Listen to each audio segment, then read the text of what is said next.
사도행전 9장 32절부터 43절까지 말씀, 신약성경 202면입니다. 제가 읽은 신약성경 202면, 사도행전 9장 32절부터 43절까지 말씀입니다. 제가 봉독하도록 하겠습니다. 그때 베드로가 사막으로 두루 다니다가 룻다에 있는 성도들에게도 내려갔더니 거기서 애니야라는 사람을 만나매 그는 중풍병으로 침상 위에 누운 지 8해라. 베드로가 이르되 애니야야, 예수 그리스도께서 너를 낫게 하시니 일어나 내 자리를 정돈하라 한데 곧 일어나니 룻다와 사론에 사는 사람들이 다 그를 보고 죽게 돌아오니라. 욥바에 다비다라는 여제자가 있으니 그 이름을 번역하면 도르가라. 선행과 구제하는 일이 심히 많더니 그때 병들어 죽음에 시체를 씻어 다락에 누이니라. 룻다가 욥바에서 가까운지라. 제자들이 베드로가 거기 있음을 듣고 두 사람을 보내어 지체 말고 와달라고 간청하여 베드로가 일어나 그들과 함께 가서 이름에 그들이 데리고 다락방에 올라가니 모든 과부가 베드로 곁에 서서 울며 도르가가 그들과 함께 있을 때에 지은 속옷과 겉옷을 다 내보이거늘 베드로가 사람을 다 내보내고 무릎을 꿇고 기도하고 돌이켜 시체를 향하여 이르되 다비다야 일어나라 하니 그가 눈을 떠 베드로를 보고 일어나 앉는지라. 베드로가 손을 내밀어 일으키고 성도들과 과부들을 불러들여 그가 살아난 것을 보이니 온 욥바 사람이 알고 많은 사람이 주를 믿더라. 베드로가 욥바에 여러 날 있어 시몬이라는 무두장이의 집에 머무니라. 아멘. 복음의 능력은 생명을 살리며 죽음을 이기는 권세입니다. 오늘은 부활주일로 저희들이 부활이 주일을 지키는데, 사실 부활주일은 전에도 말씀드렸지만 매주일이 부활주일입니다. 예수님이 다시 살아난 것을 기념하면서 그 안식일 다음날, 안식 후 첫날 함께 모여서 예배를 드리는 것이 교회 전통이 되어서 지금까지 이어지고 있는데, 이렇게 부활의 능력은 곧 복음의 능력이기 때문에 우리가 예수님의 말씀을 듣고 그 복음의 능력을 통해서 날마다 부활을 경험하는 거죠. 그래서 그리스도인은 이 부활의 능력으로 사는 자들이고 예수를 증거하는 자들입니다. 그래서 예수님의 이 부활은 단지 과거에 어느 한 시점에 있었던 한 사건으로 끝나는 것이 아니라 지금도 우리 안에서 생명으로 꼽히는 사건이라고 할 수 있는 것이죠. 복음은 죽은 자도 살리는 생명의 능력입니다. 오늘 본문은 베드로 행전이라 불리는 단락인데 베드로를 중심으로 세 가지 이야기가 전개됩니다. 복음의 능력으로 예수님이 어떤 분인지를 증거하고 있는 것이고, 그래서 오늘 본문은 그 부활의 생명이 어떻게 한 사람을 일으키고 또 죽은 자까지 살린지를 보여줍니다. 그 영원한 생명을 어떻게 얻을 수 있을까? 바로 예수 그리스도를 믿을 때에 얻는 것인데, 오늘 32절부터 35절까지 말씀은 한 사람이 이 예수님을 통하여서 그의 육신의 질병이 고침받는 사건이 기록됩니다. 32절 보시면 그때 베드로가 사방으로 돌아다니다가 룻다에 있는 성도들에게 내려갔더니 거기서 애니야라는 사람을 만나매 그는 중풍병으로 침상 위에 누운 지 8해라 라고 기록됩니다. 8년 동안 누워있는 중풍병자를 베드로가 고치는 장면인데, 룻다는 유대의 북쪽에 위치한 도시입니다. 성경 무대에서 잠시 살아있던 베드로가 다시 등장을 하는데, 베드로가 예루살렘의 박해를 피해서 여러 지방으로 흩어졌던 이 성도들을 살피기 위해서 이곳저곳 다니다가 이제는 룻다로 온 그 성도들을 살펴보기 위해서 왔는데, 룻다에 온 베드로가 중풍병으로 8년 동안 고생한 이 애니야라는 사람을 만나게 됩니다. 이 애니야를 만나는데 그가 하는 말이 예수 그리스도께서 너를 낫게 하시니 일어나 내 자리를 정돈하라. 처음 만난 애니야를 보고 베드로가 마음에 감동을 입어서 말하는 것입니다. 주님이 너를 낫게 하시니 일어나 내 자리를 정돈하라. 곧 그가 일어나는 기적이 발생합니다.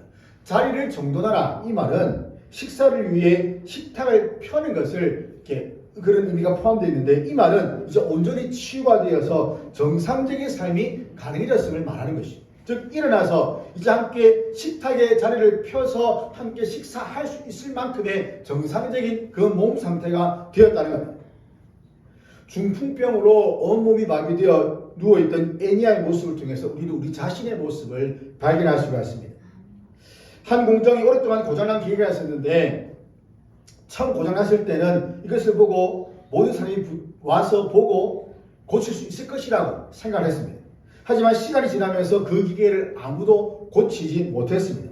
결국 사람들은 이건 못 고친다, 이제 포기하자 하면서 그 기계가 몇 년 동안 방치가 되어버렸습니다. 그런데 어느 날 그 기계를 만든 기술자가 그 공장을 방문했고 그 기계를 살펴본 다음 몇 가지를 그 기계의 부분을 고쳤습니다. 조정을 했습니다. 그리고 스위치를 눌렀을 때에 오랫동안 방치되어서 정말 고장났다고 아무도 사용하지 않던 이 기계가 다시 움직이기 시작합니다. 사람들이 놀라면서 어떻게 이렇게 쉽게 고칠 수가 있습니까? 하자 바로 그 사람이 말하는 것이죠. 이 기계를 만든 사람이 바로 저입니다. 애니아 병은 사람들이 볼 때 굉장히 고치기 불가능한 병이었습니다. 하지만 우리의 인생을 만드신 예수 그리스도께서 그가 낫기를 원하시니 그가 낫게 되었다는 겁니다. 우리를 지으신 주님이 우리의 무너진 삶도 다시 세우실 수가 있습니다. 우리의 인생의 참 주인이신 주님이 우리를 만질 때에 우리에게 안수하실 때에 바로 참된 그 삶의 회복을 경험하게 되는 것이죠. 애니아의 8년은 다침과 같은 시간이었습니다. 아무것도 할 수 없는 그런 시간, 모든 사람들이 포기했던 그 시간. 하지만 예수님은 그를 포기하지 않으셨습니다. 베드로를 루따라 보내신 것이 바로 이 애니아를 고치기 위함이었다는 것을 우리는 알 수 있는 겁니다. 예수님은 오랫동안 묶여있던 그 삶도 한순간에 새롭게 하실 수가 있습니다. 예수님은 닫힌 문을 여시는 분입니다. 아무리 오래 닫혔던 인생도 예수님 앞에서는 열릴 수밖에 없는 것이죠. 우리는 허물과 죄로부터 부패하여 결코 하나님 앞에 설 수 없는 그런 존재들이었습니다. 하지만 예수님의 그 치유로 말미암아 그리고 그 치유를 넘어서서 우리는 하나님 앞에서 설 수 있는 존재가 되었고 신앙과 일상이 회복되는 그런 존재가 되었습니다. 하나님께서 우리를 사랑하셔서 복음을 듣게 하시고 중풍병자와 같이 오랫동안 아무것도 할 수 없었던 우리를 예수 그리스도를 따르는 제자로 세우셨습니다. 어느 선교사님이 의료시설이 부족한 지역에서 사역을 하는데 병원도 부족하고 또 약도 넉넉하지 않은 그런 상황에서 아이가 심한 열병에 걸려서 이제 병상에 누워있게 되었습니다. 가족들이 아이를 안고 있는 가운데 이 약이 부족한 그 가운데에서 이 선교사님을 찾아왔고 그리고 이 아이의 부모도 함께 그 선교사님과 함께 이 아이를 위해서 기도를 한 것이죠. 왜냐하면 이제는 고칠 방법이 없기 때문입니다. 예수 그리스도의 이름으로 이 아이를 고쳐달라고 간절히 기도했습니다. 그런데 며칠이 지나자 이 아이의 열이 점점 떨어지기 시작했고 결국 아이는 건강을 회복했습니다. 부모는 이렇게 고백을 했습니다. 우리는 약이 아니라 예수님의 이름의 능력으로 이 아이가 나았다고 믿습니다. 이러한 치유는 물론 많은 사람들이 예수님의 이름으로 치유를 하고 병고침을 위해서 간절히 구하기도 합니다. 하지만 그것이 오랜 기간이 지나게 되면 결국에는 실망하게 되는 거죠. 좌절하고 낙심하게 됩니다. 하지만 그럼에도 불구하고 병을 고치시는 분이 바로 예수님이시고 바로 예수님의 이름으로 이 병을 고친다라는 그 믿음이 있다면 그 질병은 떠나가고 반드시 고침을 받게 될 것입니다. 우리가 예수님의 이름으로 기도할 때에 그 이름 안에 능력이 있기 때문에 바로 이러한 능력들이 나타나고 모든 고침과 치유가 일어나는 것을 우리는 볼 수 있는 것이죠. 한국의 잠재적 탈모 환자들이 약 1,000만 명 정도 된다고 합니다. 그러니까 모두가 다 이제 거기 포함되어 있는 거죠. 잠재적이니까. 저도 그들 중에 한 명이라고 할 수 있는데 탈모 효과가 있다는 말을 듣고 병원을 가서 약을 지어서 몇 개월 동안 먹은 결과 이제 효과를 이제 보게 되었다는 거죠. 그래서 제가 간 병원에도 많은 사람들이 와서 진료를 받고 진료가 별거 없습니다. 머리 한번 보고 이래 되는 대로 그냥 그 말만 합니다. 그리고 이제 약을 받아가서 약에 대한 효과를 듣고 받아가서 약을 먹는 사람들이 계속 찾아와서 먹으니까 이제 머리가 조금씩 나기도 하고 어느 정도에게 탈모가 진정되는 그 효과를 보는 거죠. 그러니까 근처뿐만 아니라 먼 곳에서도 찾아와서 이제 그 병원에 와서 진단을 받고 약을 찾아갑니다. 탈모뿐만 아니라 몸에 질병으로 고통당하는 사람들은 그 질병을 잘 고치는 의사라고 하면 병원이라고 하면 그것을 찾아가서 약을 받고 처방을 받습니다. 그 약의 효과가 있다라는 그 의사의 말을 믿기 때문이죠. 약의 성분이 뭔지 잘 모릅니다. 병원에 종사는 하고 좀 관련 있는 사람들 외에는 보통 환자들이 가서 이 약의 성분이 무엇이고 그 말을 귀에 안 들으면 그냥 의사가 좋다고 하니까 그냥 받아가서 먹는 겁니다. 즉 의사의 이름과 권위를 믿기 때문에 약을 처방해서 먹는 것이지 그 약의 성분을 분석해서 이 약이 어떤 것인지를 알고 먹는 환자들은 거의 없다는 것이죠.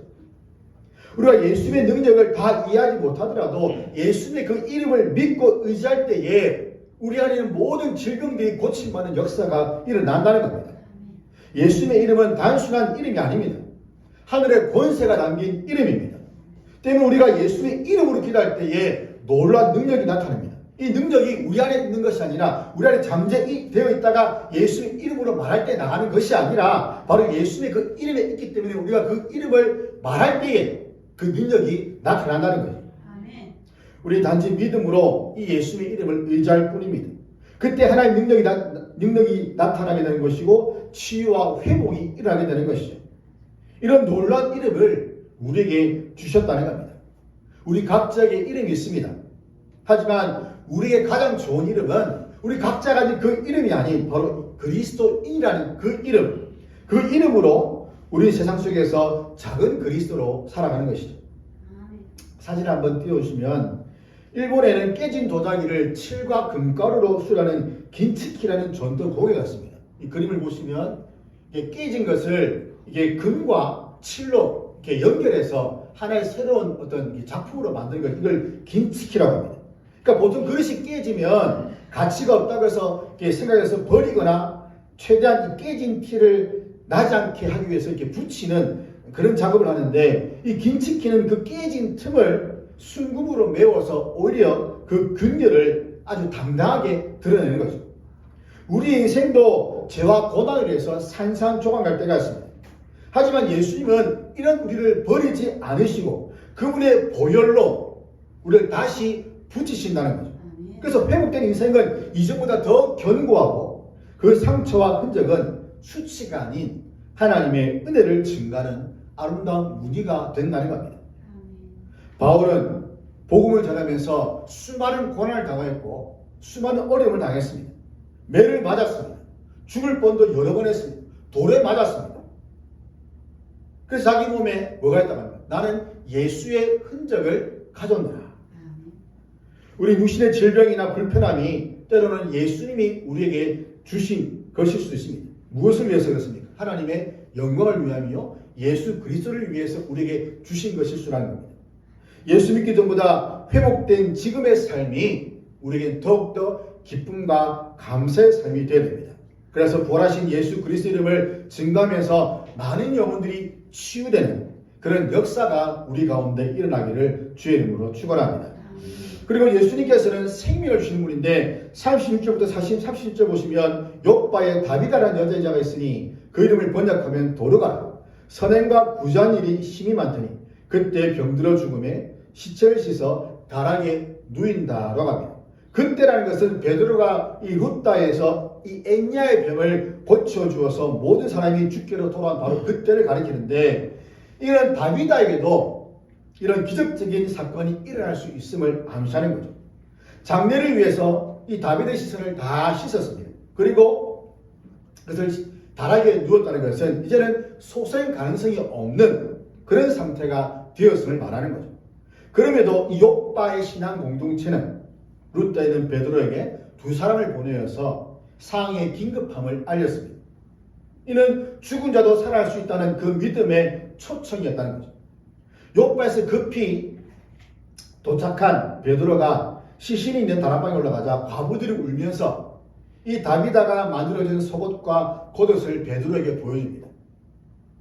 그의 울음은 이 다비다의 봉사와 구제가 얼마나 대단했는지를 보여주는 것이죠. 재물이 부족했던 당시의 이 고대 사회에서 이 다비다의 헌신과 구제가 정말 가슴 벅찬 그런 사랑 행위였다는 것을 보여주는 겁니다. 이 모습을 본 베드로가 사람들 다 내어보내고 무릎을 꿇고 기도를 한 후에 시체를 향하여서 몸을 돌이켜서 다비다야 일어나라 라고 외칩니다. 병자를 일으켰던 그 예수님의 이름이 이제는 죽은 자도 다시 살아나게 할 수 있을까? 바로 그렇다는 것이죠. 이처럼 예수님의 이름은 능력 이름입니다. 예수님의 이름으로 기도하고 또 예수님의 이름으로 복음을 선포합니다. 예수님의 이름으로 병진 자들에게 치유를 선포합니다. 예수님의 이름으로 우리는 마귀와 싸웁니다. 하나님은 예수님의 이름으로 구할 때에 이루어 주십니다. 예수님의 이름은 죽은 사람의 이름이 아닙니다. 그 이름은 여느 사람의 이름과는 분명히 다른 이름이라는 거죠. 왜냐하면 예수님은 죽음을 이기시고 부활하셔서 지금도 우리와 함께 하시고 만왕의 왕으로 이 세상을 다스리시는 분이기 때문입니다. 그래서 부활하신 예수님의 이름은 죽은 자도 살려내는 그런 능력이 있는 겁니다. 죽은 공명이 사마다를 쫓아낸다라는 말이 있지 않습니까? 그는 한번 어쩌다가 제가 공명이 그런 계략을 잘 짜서 전쟁에서 이기도록 하는 하나의 일어나는 그 사건이었지만, 그러나 예수님의 이름은 그런 것이 아니라 지금도 살아계셔서 죽은 자를 살리시고 병든 자를 고치시고 영혼을 구원하는 능력의 이름이라는 겁니다. 이러한 부활의 주님이 예수님의 제자로 평생 선행하며 살다가 죽은 다비다를 베드로를 통해서 그 죽음의 권세로부터 일으키셨다는 거죠. 주님은 세상 여러 종교 지도자들과 달리 부활하신 분입니다. 죽음의 권세를 이기셨습니다. 그리고 자신의 생명을 주십니다. 우리는 복음을 듣고 믿음으로 성령의 인치심을 통하여서 이러한 생명을 받았습니다. 하지만 이 생명은 완성된 것은 아닙니다. 주님 다시 오시는 그날 마지막 나팔이 울려 퍼질 때에 우리는 완전한 생명에 동참하게 될 것입니다. 부활의 첫 열매가 되시는 예수님은 죽은 자를 살리시는 분이십니다. 주님은 길과 진리와 생명이 되시고 부활과 생명이 되시고, 이런 주님과 함께 있는 자들은 영원히 죽지 않는 그 천국에서 살게 된다는 것이죠. 생명은 단순히 숨을 쉬는 것이 아닙니다. 어디에 붙어 있느냐가 중요한 것이죠. 화단에 화력이 핀 그런 꽃들을 보면 꺾고 싶은 마음이 생기지 않습니까? 이쁘니까. 그러니까 한 손이 꺾어서 가져가서 집에다가 예쁘게 꽂아놓으면 참 좋습니다. 보기도 좋고. 하지만 며칠 동안 살아있는 것처럼 보이고 향도 나지만, 그러나 그 꽃이 어떻습니까? 꺾이는 순간 죽은 겁니다.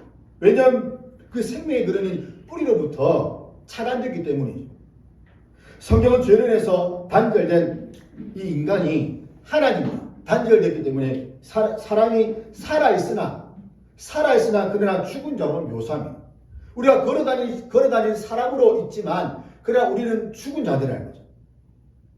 예수 그리스도께서 우리를 다시 하나님이라는 그 생명의 근원에 연결해주는 그런 생명의 통로라는 겁니다. 가지가 나무에 붙어 있어야만 열매를 맺는 것처럼 그분에게 붙어 있을 때에 비로소 우리는 시들지 않는 그 영원한 생명을 얻고 그 생명을 마음껏 누린다는 겁니다. 병원에서 진료를 하다가 보면 심장이 갑자기 멈추는 그런 일들이 나잖아요. 아니면 갑자기 사람이 길을 걷다가 심장이 마비가 왔을 때에 구급대원들을 부릅니다. 그래서 이 심폐소생술도 하고 여러 가지 것들을 하지만, 그러나 최대 안 될 때에 전기 충격기를 가져가지고 심장을 충격을 주게 되면 그 멈췄던 심장이 충격을 통해서 다시 뛰는 일들이 일어납니다. 죽은 사람은 스스로 살아날 수가 없습니다. 생명은 밖에서 주어지는 겁니다. 성경은 우리를 죄로 인해 죽은 상태라고 합니다. 예수 그리스도는 우리에게 생명을 주시는 분입니다. 예수님을 믿을 때에 그 죽은 영혼이 살아납니다. 예수 그리스도를 믿고 받아들일 때에 우리는 생명을 얻는 겁니다. 요한복음 1장 12절에 영접하는 자, 그 이름을 믿는 자들에게 하나님의 자녀의 권세를 주신다. 즉 하나님의 생명을 주셔서 하나님의 자녀로서 살아갈 수 있도록 하신다는 것이죠. 하나님의 자녀들은 하나님의 생명을 가진 자들입니다. 이들은 생명과 부활하신 예수님을 믿기 때문입니다. 참 생명의 양식이신 예수님을 믿음으로 이 땅에서 영생을 누리며 산다는 거죠. 그래서 예수님을 말미암은 자는 아버지께로 갈 자가 아무도 없다고 말씀합니다. 죽은 자가 다시 살아나는 기적은 생명이신 예수님 외에는 없다는 것이죠. 예수님만이 영원한 생명이시기 때문에 예수님 외에 부활한 사람들은 다 다시 죽습니다. 왜냐하면 예수님 전에도 구약에 보면 살아난 사람도 있습니다. 엘리야도 살렸고 엘리사도 살렸고 그리고 나사로도 살았고 그리고 저 어디입니까? 그 여인의 아들도 살았고 그 다음에 회당장 야이로 딸도 살았고 몇몇 산 사람들의 기록이 되어 있지만 그 사람들은 영원히 사는 것이 아니라 그들도 살았지만 다시 죽었다는 거죠. 그들은 단지 부활의 어떤 예표가 될 뿐이지 그들이 영원히 사는 것은 아닙니다. 오직 예수님만이 참 부활이 되셔서 마지막 날에 성도를 일으키시고 그들과 함께 영원히 산다는 거죠. 그래서 그리스도인들은 부활에 대한 소망을 가지고 살아야 됩니다. 죽음을 두려워할 이유가 없다는 겁니다. 죽음의 권세는 이미 예수님이 부활하셨을 때에 멸하여졌고 때문에 교회의 머리신 예수님이 부활을 경험하셨기 때문에 그 죽음을 이기시고 승리하셨기 때문에 그 머리신 예수 그리스도의 몸인 교회들은 자연스럽게 그 머리와 함께 이 부활을 경험하고 이 땅 가운데 살면서 마지막 재림 때에 영원한 부활을, 영원한 생명을 경험하게 된다는 것입니다. 심장병을 앓고 있는 사람이 심장 이식을 하게 되면 어떻게 됩니까? 숨 쉬는 것이 편해지고 그리고 걷는 것도 쉬워지고 그리고 새로운 삶이, 새로운 생명이 주어진 것처럼 완전히 그 삶이 바뀌게 됩니다. 예수님이 주시는 생명은 조금 나아지는 정도가 아니라 완전한 생명을 주시는 것. 병든 삶을 조금 고치는 것이 아니라 이제는 새로운 생명을 주시는 것이고 일시적으로 회복되는 것이 아니라 온전하게, 완전하게 새롭게 바뀐 그런 생명을 주신다는 겁니다. 이 생명은 오래 사는 것뿐만 아니라 새롭게 사는 것을 말합니다. 그러므로 이러한 새 생명을 가진 자들로서 하나님과 예수 그리스도를 위해서 날마다 이러한 부활의 삶을 살아가기를 간절히 소망합니다. 세 번째, 역동하는 생명인데 베드로는 죽은 짐승의 가죽을 취급하는 무두장이의 집에 가게 됩니다. 43절 보시면 베드로가 요바에 일어나 있어 시몬이라는 무두장이의 집에 머무니라. 죽은 짐승의 가죽을 취급하는 그런 무두장이의 집인데 짐승의 사체를 접촉하는 일은 유대법상 부정한 일이었습니다. 때문에 베드로의 행적이 마치 세리사교의 그 집을 찾으신 예수님처럼 유대 정결법의 틀을 깨는 아주 파격적인 행보였습니다. 이렇게 볼 때 복음은 고치고 살림과 동시에 정결의 그 장벽도 넘게 한다는 거죠. 이 모습을 통해서 하나님의 생명의 역사가 유대 민족을 넘어서 모든 세계 열방으로 퍼져나가는 것을 보게 됩니다. 그래서 뒤에 나오는 10장에 보시면 이제 고넬료, 즉 이방인에게 이제 복음을 전하는 장면이 나오게 됩니다. 즉 무두장의 집에 머물면서 이어서 나오는 것이 이제는 이방인 고넬료의 집에 가서 복음을 전하는 그것을 이어지기 위한 하나의 복선으로서 이 요바에 있는 무두장의 집에 베드로가 가는 것을 보게 됩니다. 그리고 베드로가 고넬료의 집에 가기 전에 뭐가 나옵니까? 환상을 보는 것이 나옵니다. 자, 이렇게 이어지는 것이 이제 유대 민족이 아니라 이제는 유대를 넘어서 세계 곳곳에 하나님의 복음이 선포될 것이라는 것을 보여주는 겁니다. 주님은 말씀하셨습니다. 오직 성령이 너에게 임하시면 권능을 받아 예루살렘과 사마리아와 온 유대와 세상까지 내 증인이 될 것이다. 그리스도의 복음이 예루살렘과 온 유대와 사마리아와 땅끝까지 이르러서 전파될 것이다 라고 말씀하시는 거죠. 복음으로 말미암은 생명의 역사는 점점 역동하여서 세상에 퍼지고 있습니다. 이것은 주님이 말씀하신 약속의 계획이라는 거죠. 우리 역시도 이 주님의 계획에 동참해야 됩니다.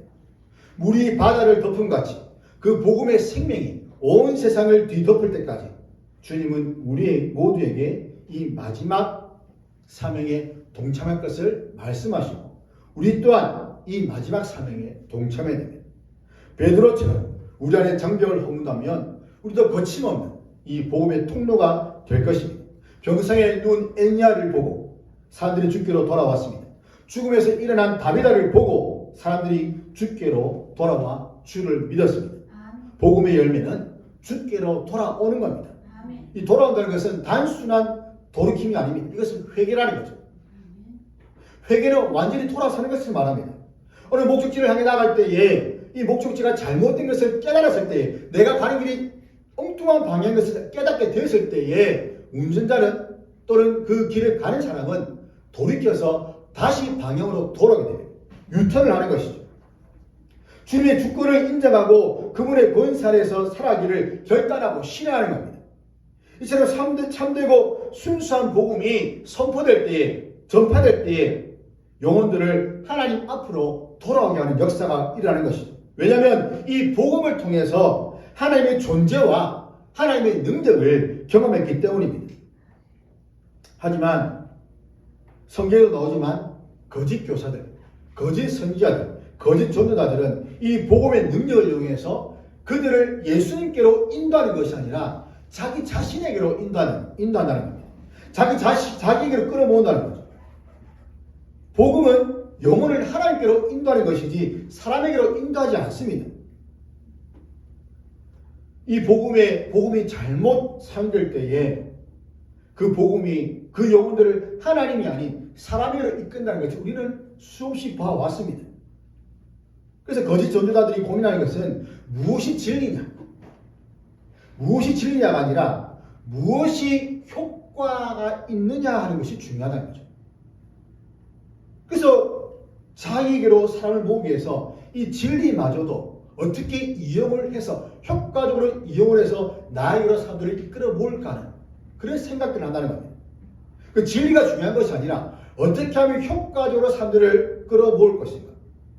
진리가 이런 실용주의적인 관심에 밀려있는 것이죠.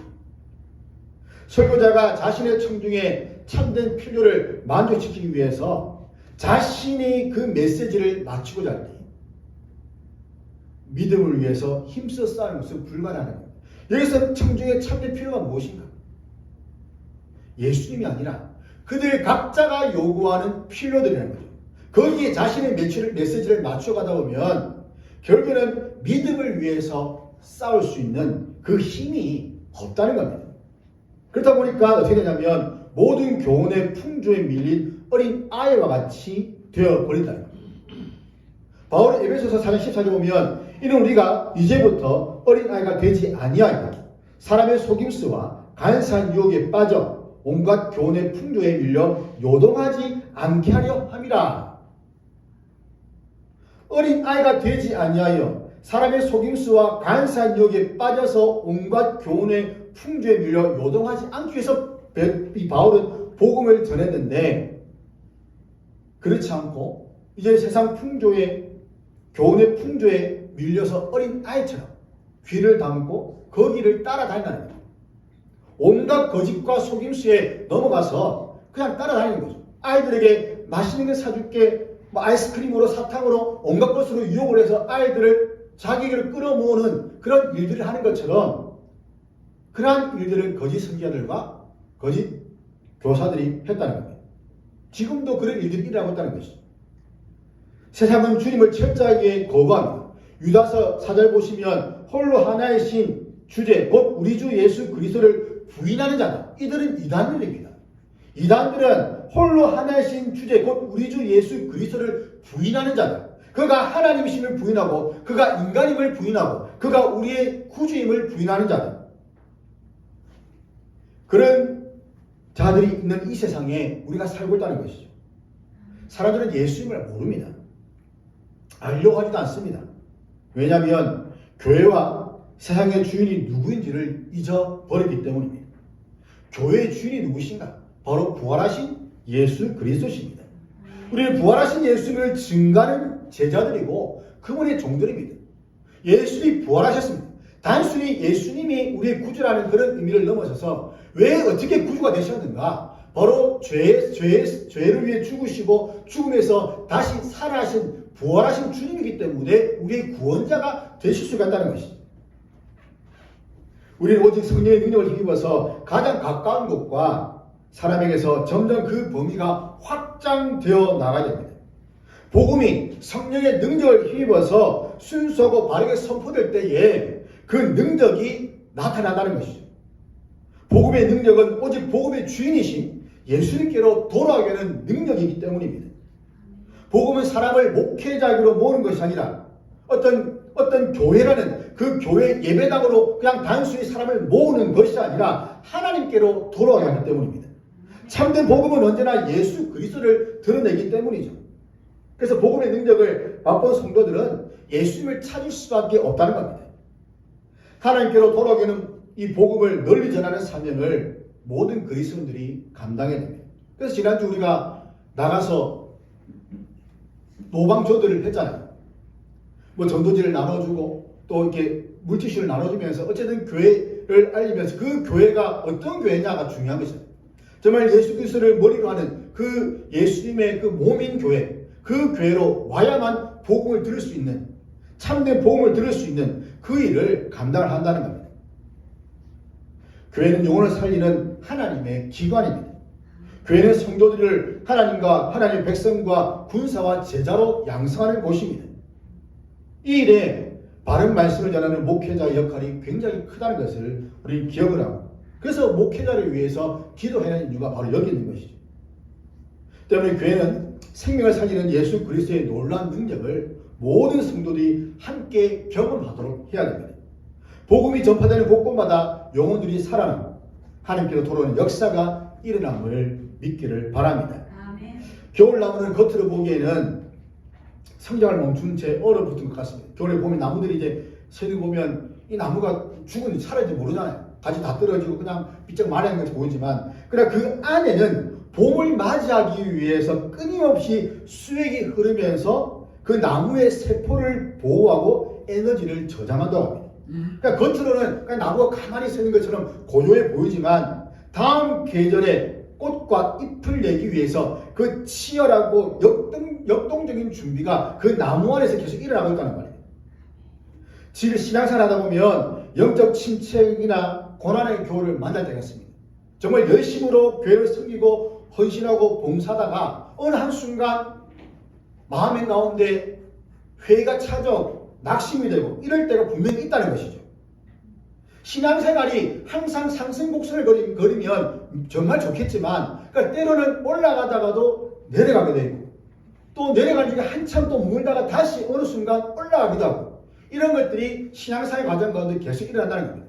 물론 그것이 가다가 계속 좀 이렇게 마이너스 가면 안 되겠지만 꾸준하게 올라가는 상승세를 보인다면 그것은 굉장히 좋은 것이라고 볼 수 있는 거죠.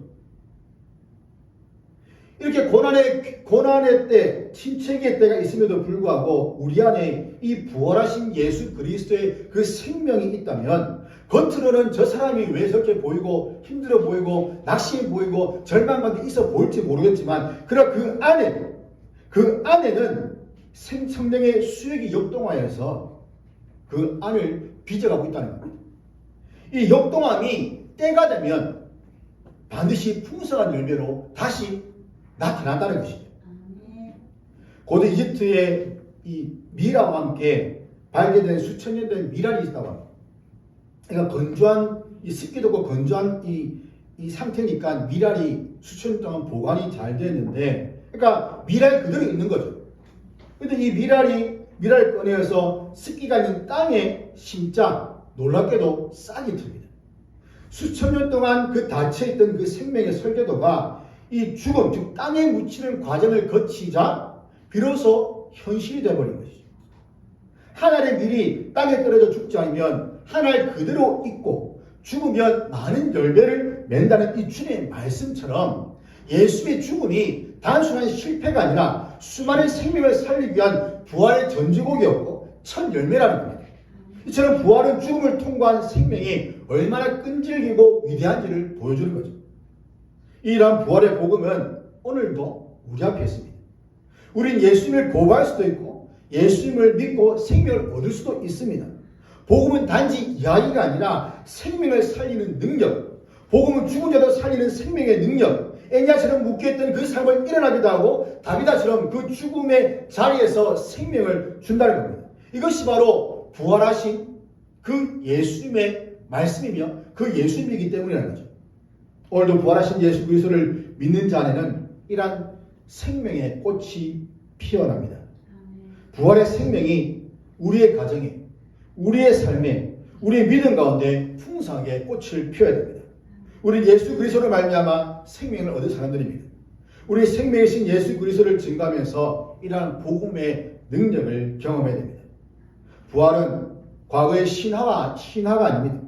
오늘날 우리의 모든 무덤 같은 이 상황 속에서도 다시 일어서게 하고 다시 살아나게 하는 실제적인 힘입니다.